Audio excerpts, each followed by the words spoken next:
absolutamente improvável. Eu nem casada sou, nunca conheci homem algum. Isso é, no mínimo, muito difícil de acontecer. Eu não sei ainda para quando será o meu casamento. E do jeito que o Senhor fala, parece que vai ser para agora. Parece que eu acabei de engravidar. E Ele fala para ela: fique calma, porque o Espírito do Senhor está descendo sobre você.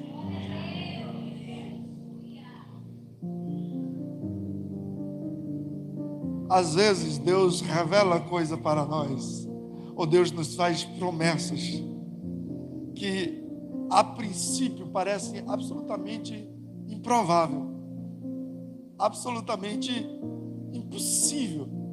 Eu me lembrei, acho que já até contei isso aqui. Eu me lembro que a primeira vez que Deus usou alguém para falar comigo acerca do meu chamado, e foi o pastor Milton, conhece, o pastor Gilvan Monteiro.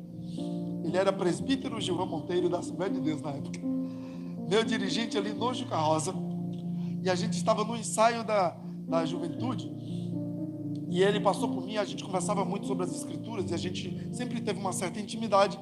E ele passou por mim de junto da área dos músicos. Eu toco na igreja desde os 7 anos de idade. Então ele passou perto de mim e falou bem assim: Levi, como é que está você com a palavra?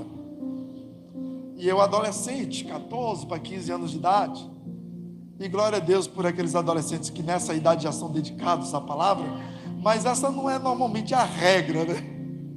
Essa normalmente é a exceção da regra, né?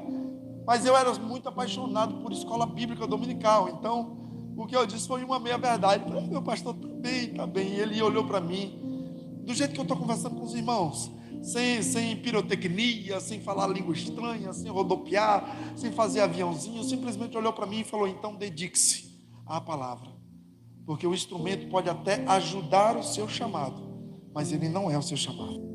Ele pode até ajudar o seu ministério, mas ele não é o seu ministério. O seu ministério está vinculado à palavra.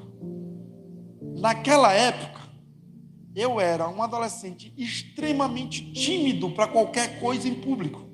Eu era daquele tipo de adolescente que na escola, quando tinha trabalho em grupo, pedia para ficar segurando a cartolina para não ter que falar nada.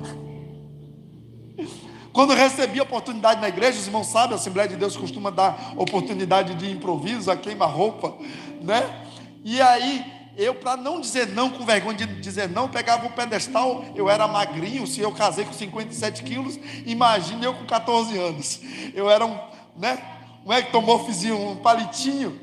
E eu pegava um pedestal e botava na minha frente, que era para cobrir metade do corpo, com o violão que era quase maior do que eu, para me esconder atrás do instrumento e do pedestal, porque eu ficava constrangido de falar em público.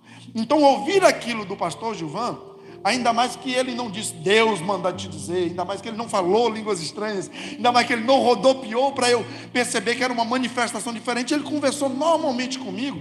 Eu falei: o senhor só pode estar maluco. A sua realidade hoje pode ser só um projeto do que você vai ser amanhã. Entendeu isso? Quem você é hoje ainda não é quem Deus fará você ser. O você de hoje é só um rascunho do projeto do que Deus planejou para a sua jornada.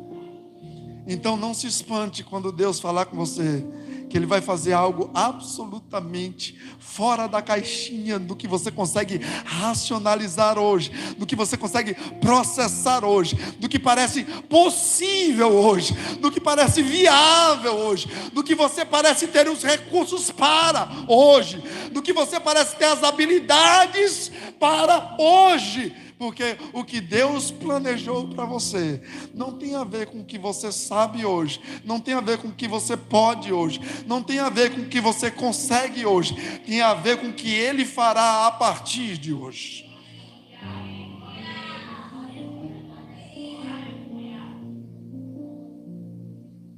Maria olhou para o anjo, ouviu as palavras, olhou para si, olhou para a cultura do seu povo, para a realidade da sua família, para o planejamento do seu casamento e disse: mas como que